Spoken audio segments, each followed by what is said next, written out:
நிறைய பேர் கல்யாண அப்டேட் கேட்டுருக்கீங்க. மண்டே வந்து எனக்கு என்கேஜ்மெண்ட். மற்ற அப்டேட் எல்லாம் கடைசியாக ஒரே ஒரு விஷயம் சொல்லிக்கிறேன். இந்த வீடியோவோட நோக்கம் யாரையும் புண்படுத்துறதுக்கோ யாரையும் நான் குறை சொல்கிறதுக்கோலாம் இல்லை. டிஎன்பிஎல் மேட்சஸ் நடந்துச்சு.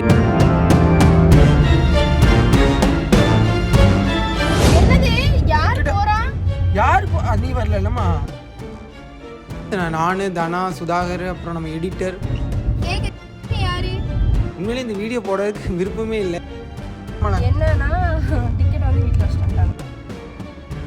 சென்னையில் நடக்கிற மேட்சஸும் பார்க்க போயிருக்கேன். அங்கே எங்கேயுமே இந்த மாதிரி நான் பார்த்ததில்லை. கீழே ஆடுறதே ஒரு மாதிரி வல்கராக ஆடுறதா இருக்கட்டும். நம்ம டிவில தான் பார்க்குற மாதிரி கிரிக்கெட் விளையாடுவாங்களா? ஆமாம், க்ளவ் போட்டு விளையாட வேண்டியதான். நம்ம போயிட்டு கிரிக்கெட் பார்க்குறாங்க, கிரிக்கெட் பார்க்கல, அதெல்லாத்தையும் தாண்டி. ஸோ இந்த வீடியோ மூலமாக நாங்கள் வச்சுக்க கோரிக்கை, நிறைய பேரண்ட்ஸ் வந்து அவங்க குழந்தைங்களை கூட்டிகிட்டு வந்திருந்தாங்க. நிறைய ஸ்கூல் கிட்ஸ் வந்திருந்தாங்க. குழந்தைங்கள்லாம் வர்ற இடத்துல இந்த மாதிரி மது அருந்திட்டு வர்றதை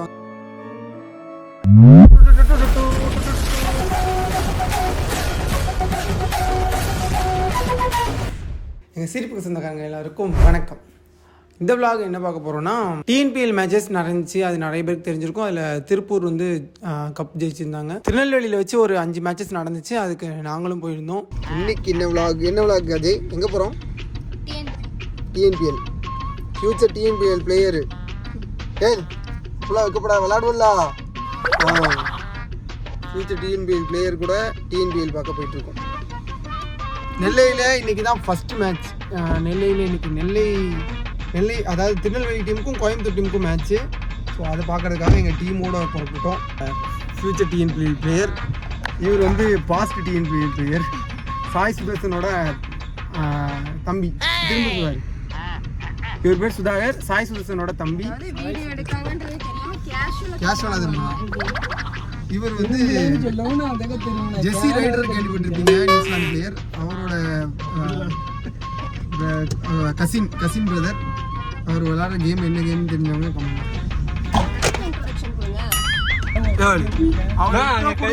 புரியல. அவளை இன்ட்ரோ கொடுனா கேனேங்கிறாமா.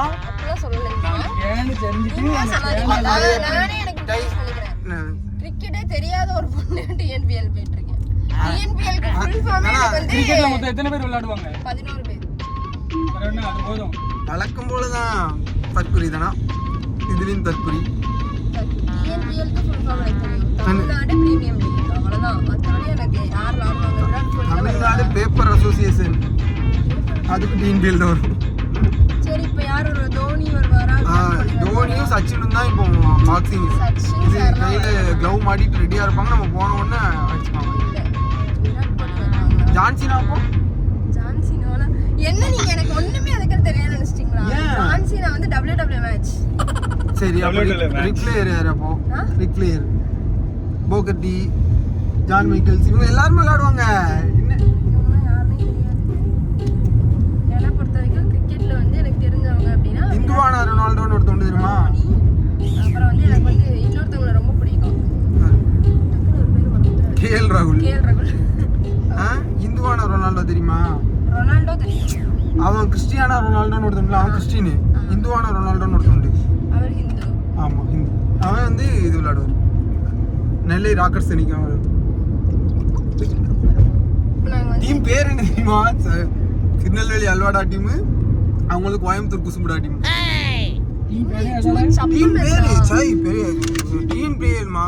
நம்ம போறோம்ல, இப்போ வந்து போனதுமே இந்த நம்ம டிவில தான் பாக்குற மாதிரி கிரிக்கெட் விளையாடுவாங்களா? ஆமா, க்ளவ் போட்டு விளையாட வேண்டியதான். நம்ம போயிட்டு விளையாட முடியும். ஆமா, ஏன் பின்ன எதுக்கு போறோம்?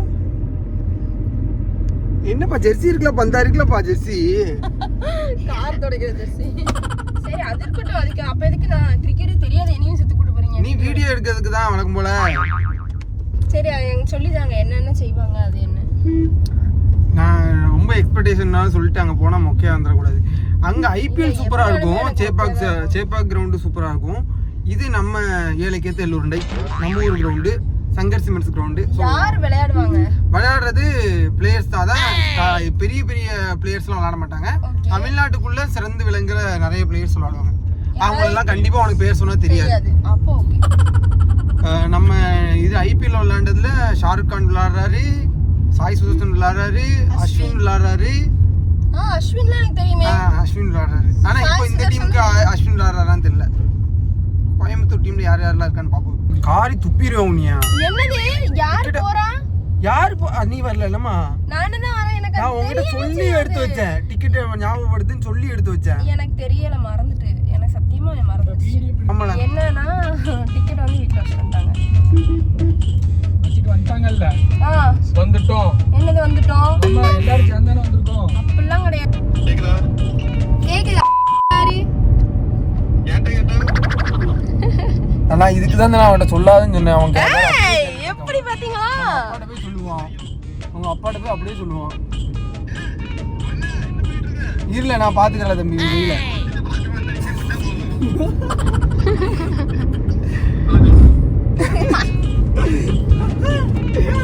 இல்ல மணினா என்ன பண்ணிட்டு இருக்க நீ? எதுக்கு அவங்களுக்கு போன் அடிச்சீங்க இப்போ? எதுக்கு அவங்களுக்கு போன் அடிச்சீங்க இப்போ? அதே கேட்காம வச்சிட்டீங்க. அதான் அப்பவே கேட்டோம்ல. ஆனா மேப்ல இன்னும் 2.5 கிலோமீட்டர் காட்டுதுங்க. போ தம்பி, உனக்கு இல்ல தம்பி டீ குடிக்க போவோம். ஏல கெட்டு விட்டியா எடுத்துட்டானே.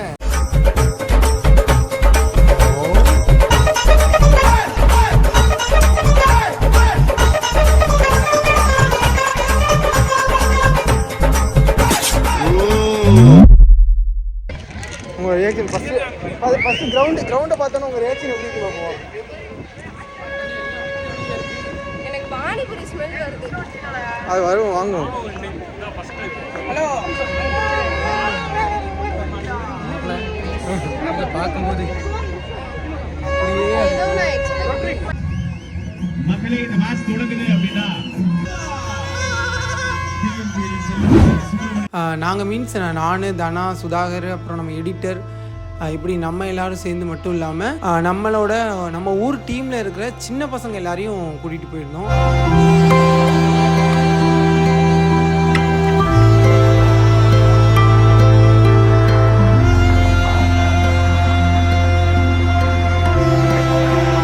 எப்படியும் ஒரு 15 பசங்களுக்கு மேலே வந்திருப்பாங்க. காரணம் என்னென்னா ஐபிஎல் மேட்சஸ், இன்டர்நேஷ்னல் மேட்சஸ் தான் அவங்களால பார்க்க முடியாது. உண்மையிலே கிரவுண்ட் ஃபீல் எப்படி இருக்கும் அப்படிங்கிறதெல்லாம் அவங்களுக்கு காட்டணும் அப்படிங்கிறதுக்காக கூட்டிகிட்டு போயிருந்தோம்.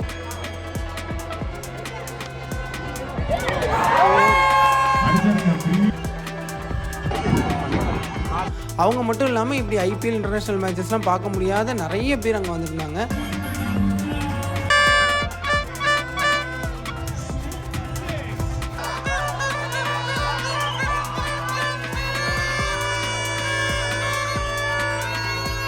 எதனால இந்த வீடியோவை இவ்வளோ டிலேயாக போடுறேன் அப்படின்னு பார்த்தீங்கன்னா, உண்மையிலே இந்த வீடியோ போடுறதுக்கு விருப்பமே இல்லை. அவ்வளோ விரும்பத்தகாத விஷயங்கள் நிறைய நடந்துச்சு. நம்மளே நம்ம ஊரை விட்டு கொடுத்த மாதிரி இருக்குமே அப்படிலாம் யோசிக்க வேண்டியதாக இருந்துச்சு. இருந்தாலும் நம்ம ஊராக இருந்தாலுமே நம்ம ஊரில் நடக்கிற இந்த மாதிரி விரும்பத்தகாத விஷயங்களை வெளிக்கொண்டு வரணும் அப்படிங்கிறதுக்காக தான் இந்த வீடியோவே போடுறோம். நான் வந்து ஐபிஎல் மேட்சஸும் பார்க்க போயிருக்கேன். அப்புறம் டிஎன்பிஎல் மேட்சஸ், சென்னையில் நடக்கிற மேட்சஸும் பார்க்க போயிருக்கேன். அங்கே எங்கேயுமே இந்த மாதிரி நான் பார்த்ததில்ல. என்ன விஷயம்னு பார்த்தீங்கன்னா, இங்கே வந்து ட்ரிங்க்ஸ் பண்ணிவிட்டு நிறைய பேர் கிரவுண்டுக்கு வந்திருந்தாங்க. மற்ற எல்லா இடத்துலையுமே எனக்கு தெரிஞ்சு சென்னையில் எல்லா இடத்துலையுமே இது ரொம்ப ரெஸ்ட்ரிக்ட் பண்ணியிருப்பாங்க. செக் பண்ணி தான் உள்ளே அலோவ் பண்ணுவாங்க. ஆனால் இங்கே அப்படி இல்லை.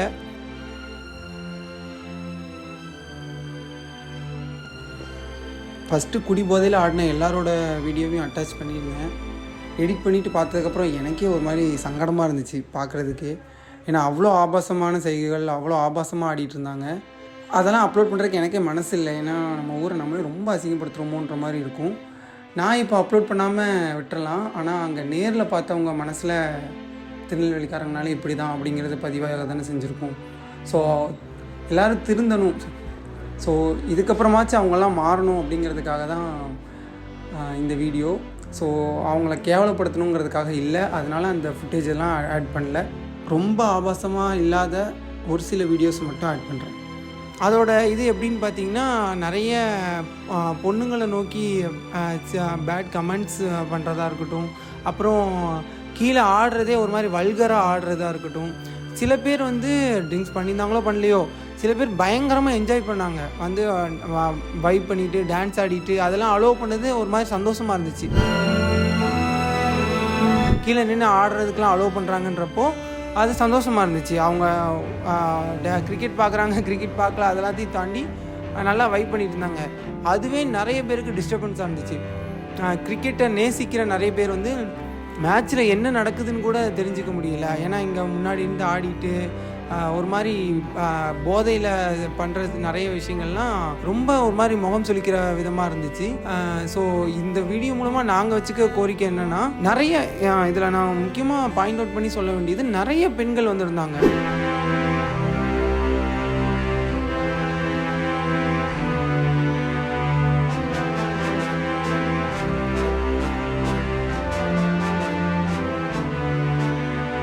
நிறைய பேரண்ட்ஸ் வந்து அவங்க குழந்தைங்களை கூட்டிகிட்டு வந்திருந்தாங்க. நிறைய ஸ்கூல் கிட்ஸ் வந்திருந்தாங்க. ஸ்கூல் பசங்கள்லாம் ஸ்கூல் யூனிஃபார்மோடே வந்திருந்தாங்க. நீங்கள் அது எல்லாமே வீடியோவில் பார்க்க முடியும், நான் பின்னாடி அட்டாச் பண்ணுறேன்.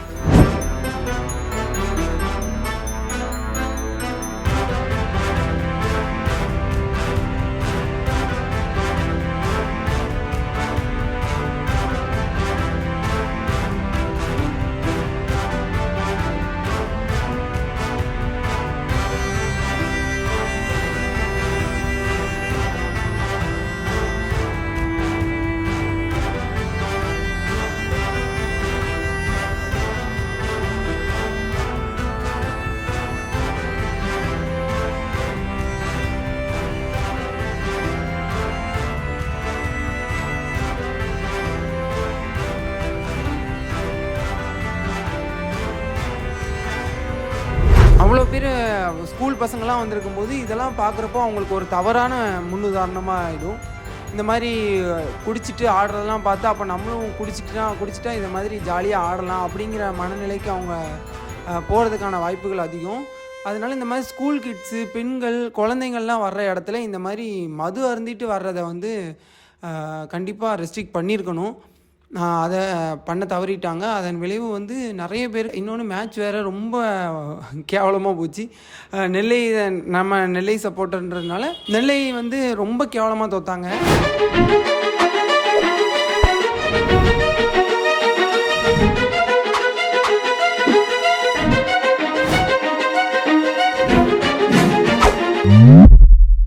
அது ஒரு பக்கம் மன வருத்தம்னு பார்த்தா, இன்னொரு பக்கம் மேட்ச் ஏதோ ஒன்று கிரிக்கெட் வந்து ஸ்போர்ட்ஸ்மேன்ஷிப் தான். இன்னொரு டீமும் நல்லா விளாண்டா நம்ம பாராட்ட தான் செய்யணும். ஸோ நம்ம ஆனால் அதை கூட பார்க்குற நிலமையிலே இல்லை. இங்கே ஆடிட்டு பாடிட்டு இருக்கிறவங்கள ஒரு கூட்டம் பார்த்துட்டு இருக்கிறாங்க. நிறைய பேர் எங்கள் காது படவே லேடிஸ் வந்து இங்கே எதுக்கு கூட்டிகிட்டு வந்தீங்கன்னு கேட்குற விதமாக ஆயிடுச்சு. அந்த மாதிரி எனக்கு தெரிஞ்சே 2-3 சிஸ்டர்ஸ் வந்திருந்தாங்க. அவங்க எல்லாருமே இவர் தான் அவங்க வீட்டுக்காரங்க சொந்தக்காரங்களை சொல்லி இவங்க தான் கூட்டிகிட்டு வந்துட்டாங்க, எனக்கு இது இப்படிலாம் இருக்குன்னு தெரிஞ்சால் வந்திருக்கவே மாட்டேன் அப்படின்னு சொல்கிற நிலைமைக்கு ஆயிடுச்சு. ஸோ இது வந்து நிறைய பேருக்கு என்ன நம்ம ஊரை இவனே விட்டு கொடுத்து பேசுகிறான் அப்படிங்கிற மாதிரி கூட தோணலாம். நம்ம ஊரை நம்ம தான் பேசணும், அடுத்தவங்களை பேச விடக்கூடாது. நம்ம ஊர்காரங்களுக்கு நம்ம ஊர்காரங்க சொன்னால் தான் கேட்பாங்க. அந்த ஒரு மனநிலையெல்லாம் இந்த விஷயத்தெல்லாத்தையும் வெளியில் சொல்கிறேன். இது வந்து ஒரு ஒரு ஸ்டார் ஸ்போர்ட்ஸ் மாதிரியான ஒரு பெரிய சேனலில், ஹாட் ஸ்டார் மாதிரியான ஒரு பெரிய சேனலில் ஒளிபரப்புறப்போ வெளியிலேருந்து பார்க்குறவங்களுக்கு அது எவ்வளோ ஒரு மாதிரி இருக்கும்னு யோசிச்சு பாருங்கள். இதெல்லாம் அவங்க கவர் பண்ணாங்களா கவர் பண்ணலையான்னு தெரியல. இன்கேஸ் உங்களோட வீடியோ வந்து டிவியில் வருது அப்படிங்கிறப்போ இந்த மாதிரி குடிச்சிட்டு ஆடுறப்போ உங்களோட சொந்தக்காரங்கள்லாம் பார்க்குறப்போ அது எவ்வளோ கடுப்பாக இருக்கும், எவ்வளோ கஷ்டப்படுவாங்க அப்படின்னு யோசிச்சு பாருங்கள். அதையும் தாண்டி தமிழ்நாட்டில் கிரிக்கெட்டுங்கிறது இப்படி தான் இருக்குது அப்படிங்கிற மாதிரி காட்டுற மாதிரி இருக்கும். இங்கே நிறைய பேர் கிரிக்கெட்டராக ஆகணுங்கிறதுக்காக லைஃபையே ஸ்பாயில் பண்ணுற நிறைய பேர் இருக்காங்க. அப்புறம் கிரிக்கெட் கிடைக்காம வாழ்க்கையே தொலைச்சவங்க நிறைய பேர் இருக்காங்க. இன்னும் கிரிக்கெட்டர் ஆகும்னு நினச்சிட்டு 30 வயசில் ட்ரை பண்ணுறவங்க கூட எனக்கு தெரிஞ்சவங்கலாம் இருக்காங்க. அப்படி இருக்கிற தமிழ்நாட்டில் இந்த மாதிரி சில பேர் கிரிக்கெட்னால் என்னன்னு தெரியாமல் கிரிக்கெட் கிரவுண்டுக்கு போகிறது வந்து ஃபன் பண்ணுறதுக்கு, கிரிக்கெட் கிரவுண்டுக்கு போகிறது வந்து குடிச்சிட்டு கூத்தாடுறதுக்கு அப்படின்னு நினைக்கிறது வந்து ரொம்ப வருத்தமாக இருக்குது. இது ஒரு கிரிக்கெட்டை நேசிக்கிறவனா என்னோடய வருத்தத்தை இந்த வீடியோ மூலமாக நான் பதிவு பண்ணிக்கிறேன். இப்போ நீங்கள் பார்க்க போகிற வீடியோவில் வந்து அவர் வந்து அந்த கிரவுண்டோட ஸ்டாஃப். ஸோ நான் மேக்ஸிமம் அவரோட ஃபேஸை ப்ளர் பண்ண பார்க்குறேன். அவர் வந்து அங்கே கிரவுண்டோட ஸ்டாஃபுங்கிறதுனால ப்ளர் பண்ணுறேன். அவரும் ஃபுல்லாக ட்ரிங்க்ஸ் பண்ணியிருந்தார். ட்ரிங்க்ஸ் பண்ணிவிட்டு அங்கே சுற்றி இருக்கிறவங்க எல்லாரையும் வச்சு ஃபன் பண்ணிகிட்டு இருந்தார், டான்ஸ் ஆடிட்டு இருந்தார். நானும் கீழே போயிட்டு சில பேர் ஃபோட்டோ கேட்டாங்களேன்னு சொல்லிட்டு ஃபோட்டோ எடுக்கிறதுக்காக போயிருந்தேன். போகும்போது என் கையும் பிடிச்சிட்டு ஆடினார். எனக்கும் ஃபஸ்ட்டு ஓகே, ஆனால் அவர் ஆட கூப்பிட்டாரு. இல்லை வேணாம் சார் அப்படின்னு சொல்லிட்டு நான் அங்கேருந்து நகராக தான் பார்த்தேன். ஆனால் அவர் என்னை விடவே இல்லை. ஃபோர்ஸ் பண்ணி எல்லோரும் கத்த வேற ஆரம்பித்ததுனால இன்னும் கொஞ்சம் ஃபோர்ஸ் பண்ணி சுற்றி சுற்றி விட்டு ஆடிட்டு இருந்தார். அது எப்படி ஆயிடுச்சுன்னா, என் கையில் இருந்த செயின் வந்து கலண்டு கீழே விழுந்துருச்சு. கலண்டு விழல, அத்துருச்சு. அவரை பிடிச்சி இது பண்ண ஃபோர்ஸில் அத்துருச்சு. ஆனால் அவர் ஜென்டில்மேன், நான் அவரை குறை சொல்லலை. ஆனால் அவர் தான், நான் அதை கவனிக்காமல் கூட மேலே வந்துட்டேன். அவர் தான் அதை எடுத்து என் கையில் கொடுத்தாரு. ஸோ அவர் வேணும்னே பண்ணாருன்னு நான் சொல்லலை. அந்த மது போதை மயக்கத்தில் அந்த மாதிரிலாம் நடக்குது. அதோட முடிஞ்சிச்சு. அவர் மேலே நான் தப்பு சொல்லலை. மேலே வந்ததுக்கப்புறம் நமக்கு தெரிஞ்ச பீப்புள்ஸ் இருப்பாங்கள்ல, அவங்களாம் எதுக்கு இப்படி போய் இது பண்ணிகிட்ருக்குற, அவர் இப்படி பண்ணாருன்னா கையை தட்டி விட்டு உனக்கு வர தெரியாதா? உங்களுக்கே தெரியும், நம்ம ஒரு பொது வெளியில் இருக்கும்போது டக்குன்னு கையை தட்டி விடுறது, கோவப்படுறது, ஹார்ஷாக பேசுகிறது, இதெல்லாம் நாகரிகம் இல்லை. ஆனால் என் கூட இருக்கிறவங்களாம் அவரே குடிச்சிட்ருக்கிறாரு, அவர்கிட்ட போய் டான்ஸ் ஆடுறான்னு நீ கம்முன்னு சிரிச்சுக்கிட்டே இருக்க அப்படின்னு சொல்லி பயங்கரமாக திட்டினாங்க. எல்லாமே லேடிஸ் தான். ஸோ உங்களுக்கு புரியும்னு நினைக்கிறேன். இது வந்து பொண்ணுங்களுக்கு இல்லை பெண்களுக்கு, குழந்தைங்களுக்கு எல்லாம் இது ரொம்ப அன்ஈஸியாக இருக்கும். ஸோ அதனால் இதே மாதிரி பொது இடத்துக்கு வரும்போது இந்த மாதிரி விஷயங்களை தவிர்த்துக்கிறது நல்லது. நீங்கள் ஆடுங்க, பாடுங்க, என்ஜாய் பண்ணுங்கள். அதெல்லாம் பார்க்குறதுக்கு அவ்வளோ சந்தோஷமாக இருந்துச்சு. டான்ஸ் ஆடுறது, க்ரௌட் மொத்தமாக கும்பலாக சேர்ந்து டான்ஸ் ஆடிட்டு இருந்தாங்க நிறைய பேர். அதெல்லாம் பார்க்குறதுக்கு அவ்வளோ சந்தோஷமாக இருந்துச்சு. ஆனால் இந்த குடிச்சிட்டு பண்ணுறது தான். எக்ஸாம்பிளுக்கு இன்னொருத்தர் கூட ஒரு கூட்டத்தில் வந்து ஃபோட்டோ எடுக்க போயிருந்தேன். ஃபோட்டோ எடுக்கும்போது நிறைய பேர் சுற்றி நின்னாங்க, நிறைய பேர் இது பண்ணிட்டு இருந்தாங்க. அப்போவும் ஒருத்தர் அப்படி தான் சொன்னார், இவெல்லாம் ஒரு ஆள், நீ இவங்க கூட ஃபோட்டோ எடுக்கிற அப்படி இப்படின்னு சொல்லிட்டு பேசினார். கோவம் வந்துச்சு தான், ஆனால் நம்மளால் அங்கே வச்சு ரியாக்ட் பண்ண முடியாது. ஏன்னா அவர் நம்ம கோவத்தை வெளிப்படுத்தினா கூட அவருக்கு அதை புரிஞ்சிக்கிற தன்மை கூட இருக்காது. அந்த அளவுக்கு மிதமிஞ்சிய போதையில் இருந்தார். அவங்க கூட்டத்திலேயே நிறைய பேர் இருக்கிறவங்க அவ்வளோ நல்லா பேசினாங்க. அப்புறம் அவன் போதையில் இருக்கான், அவன்லாம் கண்டுக்காதீங்க அப்படி இப்படின்னு சொல்லிட்டு அவங்க நல்லா பேசினாங்க. அதை தாண்டி அவ்வளோ மெச்சூர்டாக இருந்தாங்க. இப்போ அவரும் போதையில் இல்லைன்னா அவருமே என்கிட்ட அப்படி தான் பழகியிருப்பார். இந்த போதைங்கிறது உங்களை எந்த அளவுக்கு மாற்றுது அப்படிங்கிறத பார்த்துக்கோங்க. எனக்கு பார்க்கும்போது ஒன்றே ஒன்று தான் தெரிஞ்சிச்சு, திருநெல்வேலிக்காரங்கனாலே எப்படின்ற மாதிரி முத்திரை குத்திடுவாங்களே, இவங்க பண்ணுற இந்த மாதிரி ஒரு சிலர் பண்ணுறதுனால திருநெல்வேலிக்காரங்கனாலே இப்படி தான் அப்படின்னு முத்திரை குத்திடுவாங்களே பார்க்குறவங்க அப்படி தான் நினச்சேன். ஏன்னா கோயம்புத்தூருக்கு சப்போர்ட் பண்ணிவிட்டு எங்கள் கூட நிறைய பேர் வந்திருந்தாங்க. ஈவன் நம்ம சக்தி ப்ரோ எடிட்டர் கூட கோயம்புத்தூர் சார்பாக தான் இருந்தாப்புல நிறைய பேர் இருந்தாங்க. அவங்க எல்லோரும் நம்மளை பார்த்த பார்வை அதுதான், திருநெல்வேலிக்காரங்கனாலே இப்படி தான் இருப்பாங்களா, குடிச்சிட்டு கூத்தடிச்சிக்கிட்டு கிரிக்கெட்னா என்னன்னே தெரியாமல் இப்படிலாம் எங்கள் காதுபடவே கேட்கும்போது ரொம்ப கஷ்டமாக இருந்துச்சு. ஏன்னா இதே கிரிக்கெட்டில் சங்கர் சிமெண்ட்ஸ் கிரவுண்டில் கிரிக்கெட்டுக்கு ப்ராக்டிஸ்க்காக நான் நிறைய நாள் போயிருக்கேன். இது காலேஜ் படிக்கும்போது நிறைய நாள் போயிருக்கேன். ஸோ அங்கே எவ்வளோ வெறித்தனமாக கிரிக்கெட்டுங்கிறத நேசிப்பாங்கன்றது தெரியும். இந்த மாதிரி ஒரு சில பேர் பண்ணுறதுனால ஊர் பேரே கெடுது. அது மனசுக்கு வருத்தமாக இருக்குது. ஸோ நெக்ஸ்ட் டைம் முடிஞ்சால் மாற்றிக்கோங்க. இல்லைனா தயவு செஞ்சு ஜாலியாக குடிச்சிட்டு கூத்தடிச்சிட்டு உங்கள் வீட்லேயே கூட இருங்க. கிரவுண்டுக்கு வந்து அது கிரிக்கெட்டையே கேவலப்படுத்துகிற மாதிரி இருக்குது, நம்ம திருநெல்வேலி மண்ணையே அசிங்கப்படுத்துகிற மாதிரி இருக்குது. கடைசியாக ஒரே ஒரு விஷயம் சொல்லிக்கிறேன். இந்த வீடியோவோட நோக்கம் யாரையும் புண்படுத்துறதுக்கோ யாரையும் நான் குறை சொல்கிறதுக்கோலாம் இல்லை. என் மனசில் இருந்த வருத்தத்தை நான் பதிவு பண்ணிட்டேன். ஒரு ஊர்க்காரனா, ஒரு கிரிக்கெட்டை நேசிக்கிறவனா என்னோடய வருத்தத்தை நான் பதிவு பண்ணிட்டேன். அதையும் மீறி யார் மனசாவது புண்பட்டு இருந்துச்சுன்னா தயவு செஞ்சு மன்னிச்சுக்கோங்க. இது வந்து ஆரம்பத்தில் சொன்ன மாதிரி என் ஊர்க்காரனா, கிரிக்கெட்டை நேசிக்கிறவனா என்னோடய விருப்பம். கிரிக்கெட்டுங்கிறது நிறைய பேருக்கு ரொம்ப பெரிய விஷயம். அதை கனவாக நினச்சிட்டு வாழ்கிறவங்க நிறைய பேர் இருக்காங்க. அதனால் அதுக்கு கொடுக்க வேண்டிய மரியாதையும் மதிப்பும் கொடுக்கணும். முழுக்க இந்த மாதிரி ட்ரிங்க்ஸ் பண்ணிட்டு வர்றவங்கள கட்டுப்படுத்த வேண்டிய பொறுப்பு வந்து காவல்துறைக்கு தான். ஸோ காவல்துறையும் அந்த நேரத்தில் அவங்கள எல்லாத்தையும் மானிட்டர் பண்ணி கட்டுப்படுத்திருக்கணும். சோதனை சாவடி எல்லாமே இருந்துச்சு முன்னாடி. அவங்கெல்லாம் எப்படி விட்டாங்க, இல்லைன்னா அவங்க வேறு வழியாக வந்துட்டாங்களா என்ன ஏதுன்னு எனக்கு தெரியல. இருந்தாலும் கிரவுண்டுக்குள்ளே அவங்கள பார்த்த உடனே அப்புறப்படுத்தியிருக்கலாம். இது வந்து ஒரு கிரிக்கெட்டை நேசிக்கிறவனாகவும் நம்ம திருநெல்வேலி மண்ணை சார்ந்தவனாகவும் என்னோடய கோரிக்கை. நிறைய பேர் கல்யாண அப்டேட் கேட்டுட்டு இருந்தீங்க. மண்டே வந்து எனக்கு என்கேஜ்மெண்ட். மற்ற அப்டேட் எல்லாம் மண்டே டியூஸ்டேயில் சொல்கிறேன். என்கேஜ்மெண்ட் வந்து வீட்டுக்குள்ளேயே நடந்து முடிக்கிறதுனால எல்லாருக்கும் சொல்ல முடியல. ஆனால் கல்யாணத்துக்கு கண்டிப்பாக எல்லார்ட்டையும் சொல்லுவேன். முடிஞ்ச வரைக்கும் என் மேலே அக்கறை உள்ளவங்க, இனிமேலாவது என் வாழ்க்கை நல்லா இருக்கணும் அப்படின்னு நினைக்கிறவங்க மட்டும் கல்யாணத்துக்கு